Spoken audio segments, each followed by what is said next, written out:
Hey friends, welcome to Homegrown Florida. I'm Katrina and I'm having one of my better cucumber seasons, which is awesome. But it has not been without its ups and downs. Cucumbers can be seriously finicky. So let's get into why your cucumbers are flowering or not flowering and why they may not be producing fruit. So let's start out with talking about all the different kinds of flower sets you can get, and then we'll get into like what happens when you don't get any flowers.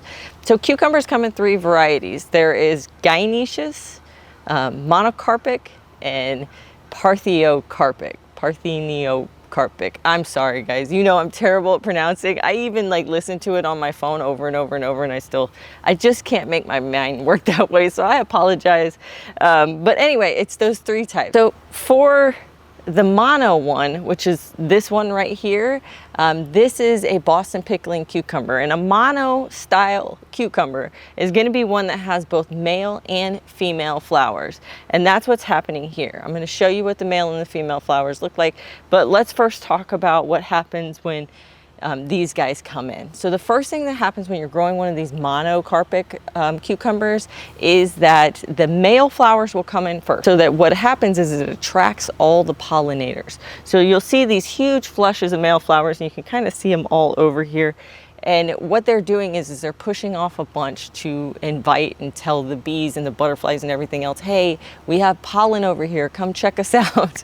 And then like 2 or 3 weeks later, you'll start to see some female flowers. And there will always be way more male flowers than there are female flowers, because the male flowers are the pollen that needs to move to the female flowers. The female flowers are very unique and somewhat rare in that they don't produce nearly as many as the males. So it's very, very common for you to have a lot less females than to have males. But you should start to see your females within about 2 to 4 weeks. I think if you don't see them within 4 weeks, then we can kind of talk about what you need to do to spur on those females. But let's stop for a second and let me show you female versus male flowers. So this flower right here is a male flower. And the way that I can tell, I don't have the best time of being able to tell by the center part of the flower. My best way to tell is by the stem. You can see right here that this has like a really thin stem. Let me pluck it off so that you guys can see it. See that? It has just a typical stem right there. That is a male flower. That's the easiest way to tell. Now let's look at a female. All right, so this one right here is a female. And if I pull these leaves down, you're gonna see something right there. I'm gonna actually sacrifice this one for the sake of our science experiment here, and I'm gonna break this off, which hurts my soul because there's not very many females. All right, do you see the difference there?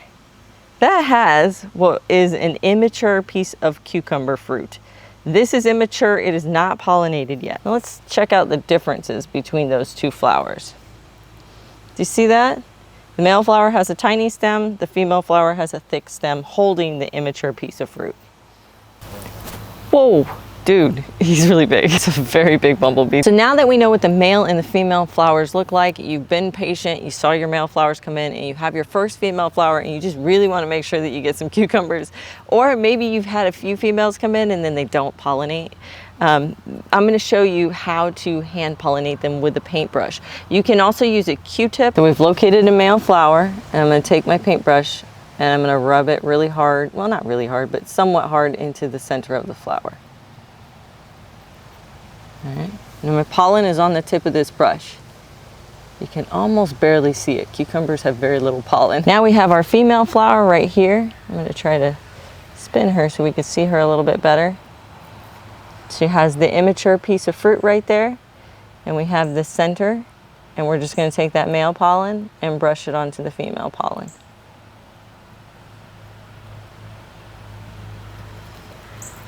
And if all goes well, that will be a cucumber in a few days. Now, if for some reason it didn't take, this is what it's going to look like. It's almost very hard to tell, but the flower is starting to die, and you can start to see it's becoming yellow down here, and it's still green up here, but you can start to see some discoloration happening. That's a pretty clear indicator to me that this one didn't get pollinated. But just down the way here, this guy did get pollinated. The flower is dropping off, but this one has actually gotten bigger than the other one. That's one thing you'll notice first, is that cucumbers grow very fast. So this one's gonna get much bigger, much quicker. So it's already getting bigger and it's not turning yellow at the bottom.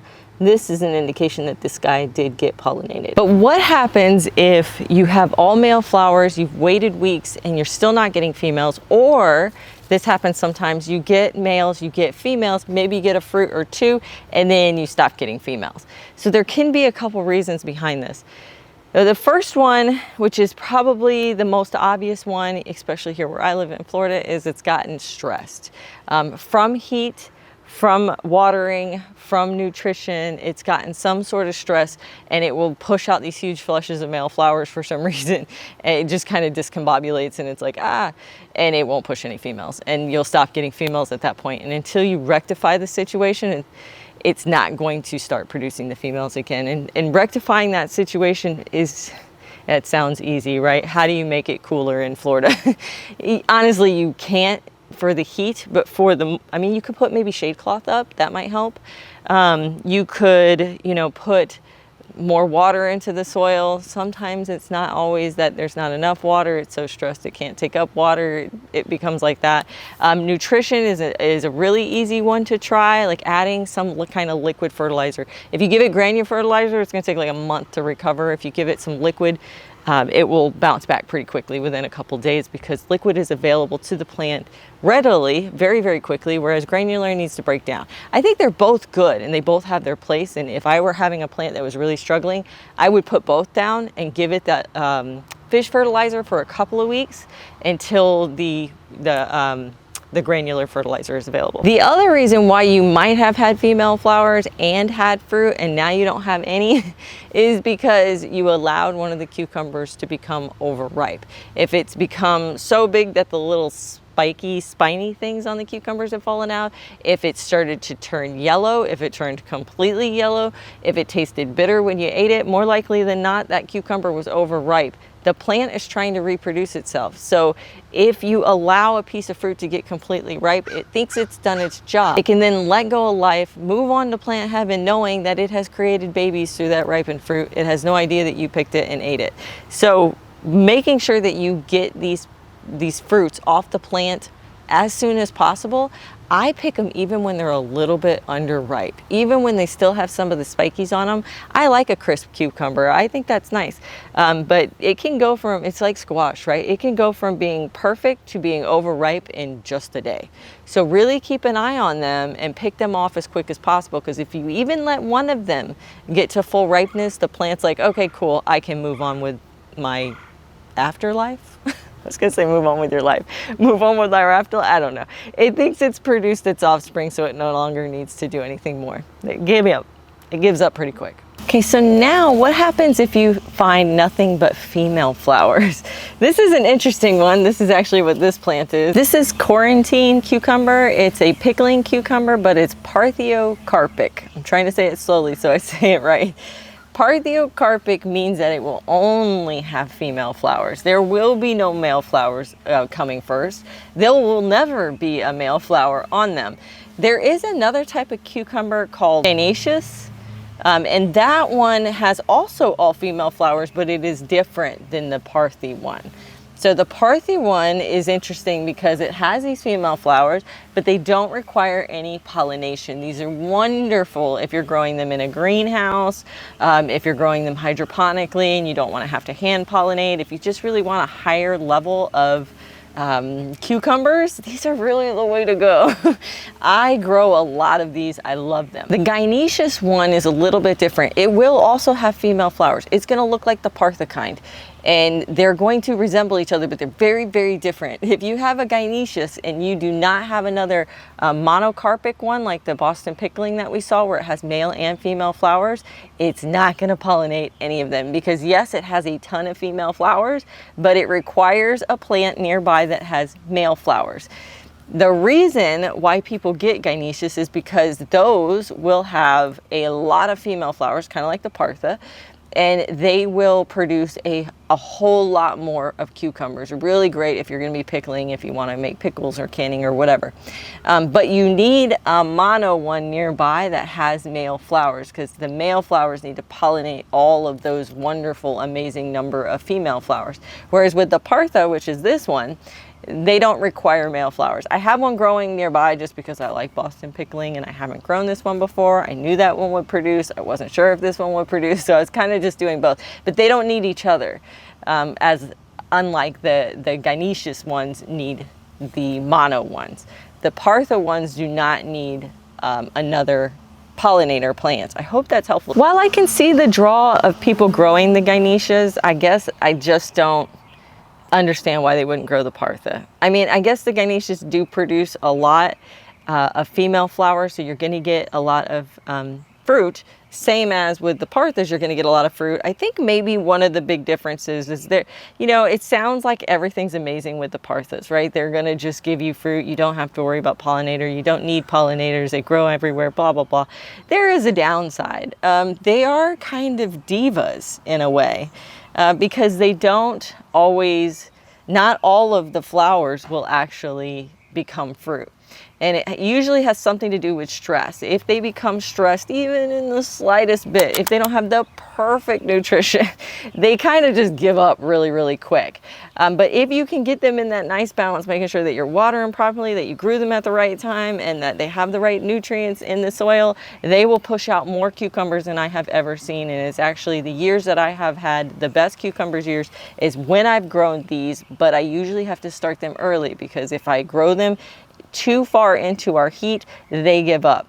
The monos will live a lot longer into the heat than these guys will. So it's kind of, you know, there's pros and cons with every vegetable, every plant, every variety, as long as you know what those pros and cons are.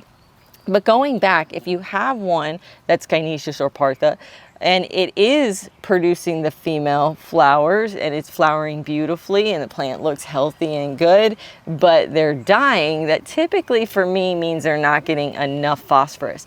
I know I have plenty of phosphorus in my soil because I've done soil tests, but I did add some sand recently to this bed, and I noticed that these guys, their first like 3 flushes had none of the fruit take. And I was like, what is going on? It's got to be the phosphorus. So I hit them with a fish fertilizer once every 2 weeks, and that has put on enough cucumbers for me to feed us. We're not trying to grow enough for cucumbers or for pickles, because we actually already did. Like 2 years ago, I grew a ridiculous amount of cucumbers, and I have pickled so many cucumbers that I don't really need anymore for canning. This is strictly for us for fresh eating. We're going to eat them as long as we possibly can. So I don't need like huge flushes. If you did, you might want to move the fish fertilizer or the liquid fertilizer to once a week so that it's more readily available for it. And then it will push even more. So that's kind of the thing with if you have all female flowers. And the only way to know if you have the gynoecious versus the Parthocarpic is going to be looking at your seed packet, look at the variety that you're growing, and then look it up. Most of the time the seed packets are going to say which one it is. They don't always say it with the monos. They just assume that everything is a mono if it doesn't state it. But if it is a Partha, if it is a gynoecious, it's going to say one of those on the packet, or it's going to say like burpless, seedless, something like that. That kind of tells you that it's in one of those. But it's very important to know which one you're growing as to whether you need to have a mono in with it or not. The last thing you might experience is no flowers. And so this could be that it flowered at one point and then it stopped, or it could be that it never flowered. And there's a few reasons for that. I'm going to start with the most obvious, which is that your plant is too young. I've seen some very short plants flower. That's not necessarily a good thing. You kind of want them to be a little bit bigger before they flower. I'm not saying pinch the flowers. I'm not of that opinion to pinch flowers on plants. I don't do it on my peppers or tomatoes or strawberries or any of them. I've not really seen a difference between pinching them and non-pinching them. So I definitely don't think that that's necessarily a thing to do with cucumbers either. My personal opinion, you do you in your garden.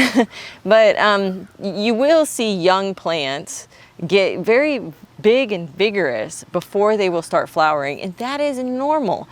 Don't rush them. They are actually doing the right thing. Having a nice big vigorous plant while it's still young will give you more flowers later. Now, if your plant is not that young and it's like halfway through its growing season, like these guys I believe are like 60 days to harvest from the pack.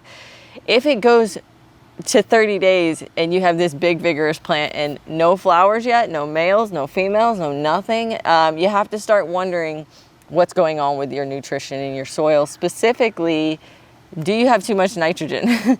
Because that will do it every single time. If you have been putting down so much nitrogen to get those big leafy green plants, well, what you can sometimes do is give them too much nitrogen. They get big, bushy, beautiful, but then they don't flower. This is a common thing.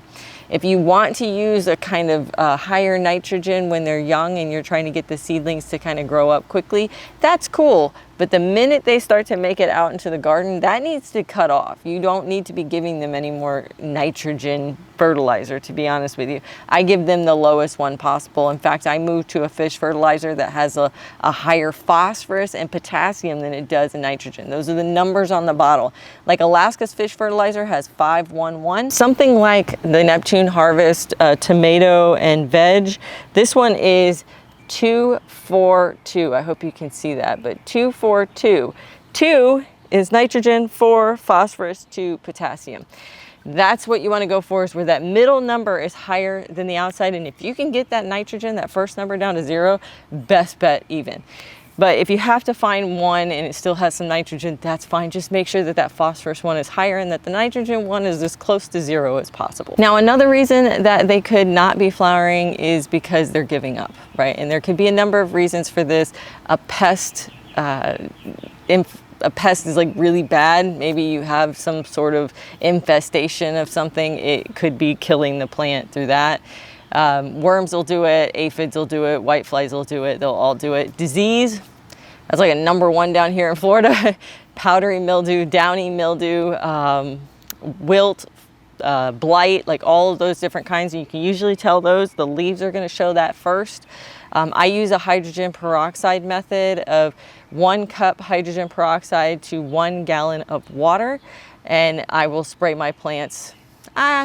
Do it in the afternoon. It's not gonna like burn the plants like some other sprays do, but it's definitely easier on the plants if you do it, and it's also more effective. The hydrogen peroxide doesn't, deteriorate in the sunlight quite as quickly. Now, typically that is my method for preventing disease. I want to just make sure that's very clear. It's very hard to fix a disease once it's on the plant. Clip off the leaves and spray. That's going to kind of limp you along to hopefully get a harvest. But if you have a plant that is just fully engulfed by disease, my best recommendation for you is to pull it out, start it over, pull it out, wait till next season. But what you should be doing from the start with these plants that really have disease prone, that's gonna be like your squashes, your cucumbers, your melons are really disease prone, is to do the preventative spray. So if you have those in your garden now and they look like mine and they look really pretty and beautiful and they don't have a problem, now is the time to actually start spraying them once a week with that hydrogen peroxide and water spray. Some people use a milk water spray. Some people use I think it's a baking soda and water spray. Some people use copper fungicide. Those are all your options. If you're going with an organic approach, there are synthetic treatment methods that are for fungal disease. The other thing that I do with those plants is I will pull them out of the garden. Once they're done, or once I've gotten my fill of cucumbers, I will pull them root and all. I don't leave the root in the ground if it has disease, because I don't want to continue to spread the disease. Now, mind you, these diseases are in the air, in the water, in your soil. They're everywhere, so it's going to happen. But the more that you can do to decrease it, the better. Another one, heat. Right, this is a really big one down here. We don't get a really long growing season for cucumbers. Cucumbers, well, basically all of our hot weather season crops, right? They grow in spring and fall, but very specific times in spring and fall, and cucumbers are a tough one. Cucumbers and squash, everyone in Florida always talks about those being so hard, and they are. They are hard, and this is why. When we talk about tomatoes and peppers that fall into that warm weather group, you can start them in trays and kind of grow them up in the shade or they're inside, if you have a setup, you know, you can kind of move them around the garden until it gets to the perfect temperature that they like, and then you quickly put them in the bed and you grow them up, right? And they tend to have a little bit easier of a time when it comes to the rains, a little bit easier of a time when it comes to the disease, those kinds of things. But squashes and cucumbers, they don't like to be started in trays. I still do it, but you can't keep them in a tray very long. So you really need to like get them started and get them out to the garden, but it has to be warm enough. So you can't do it too soon in spring, and you can't wait too late in fall because then they'll die of cold in the fall.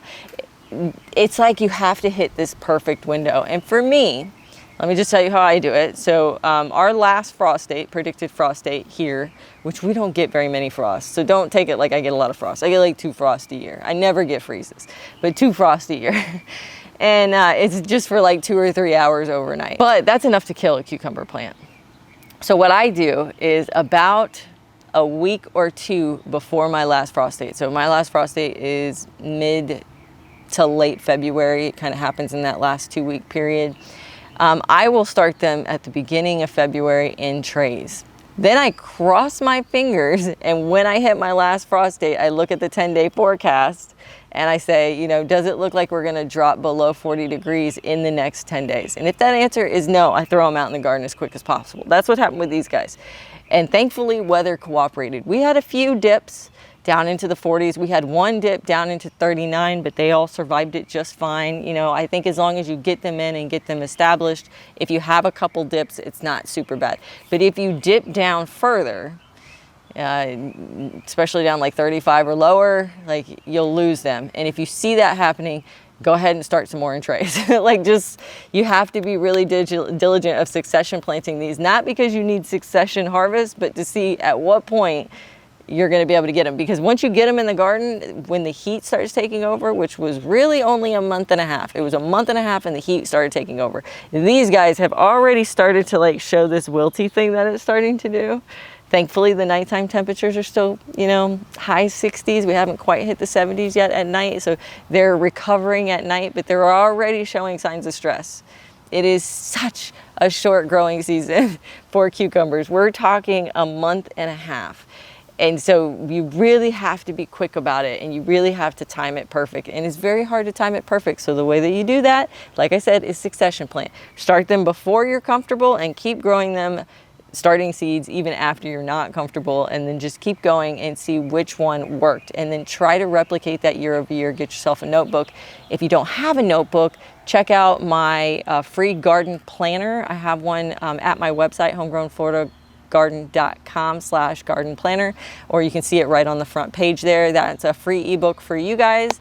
Join my email list, and then you can get that, and you can, you know, get a planner that you can write in, and you can keep track of these things, especially for these tough plants. And then you can see exactly which one of the ones that you planted did the best that season. Now, the last reason why they may not be flowering is spacing. So I have them on a trellis, and typically with a trellis, you can grow them closer together. I wouldn't do more than 4 inches, but I have mine like 12 inches apart because I really wanted fresh cucumbers this year. So I gave them as much space as they possibly wanted. I think 4 is minimal, but I would even go further because 4 is going to create this situation where their leaves are crowded, and then you're going to start spurring disease. So keeping them as far apart as possible. Bush versus vining. You're going to get more on a vining than you are going to be on a bush, and a bush one is not going to last as long as a vining one will. So if you can grow them up a trellis, that's your best bet. But if you can only grow bush styles, do them in separate containers. Do not grow them in the same container together, so that you can try to give it as much nutrition, as much moisture, and as much room as possible. And that's going to help spur on some flowering as well. If you put them too close, they're competing, and the minute these guys compete for anything, they give up. They are divas. They are just spoiled, rotten little brat plants, and they just want everything perfect. So you kind of have to be perfect with these guys, especially down here. Now, if you want to know more about growing cucumbers, everything from planting depths to spacing to companion plants and all that much more, make sure to check out my new book. This is in an ebook format. It is my Homegrown Florida Gardening Guide. It has a chapter for every single vegetable that we grow and how to grow it, all my tips, tricks, varieties, how much to grow your supply, everything that you ever wanted to know, including container gardening. So make sure to get that at homegrownfloridagarden.com. I had a great time hanging out with you guys today. Now we're gonna harvest a few of these cucumbers, bring them inside because I am dying for a cucumber tomato salad. Happy gardening, guys.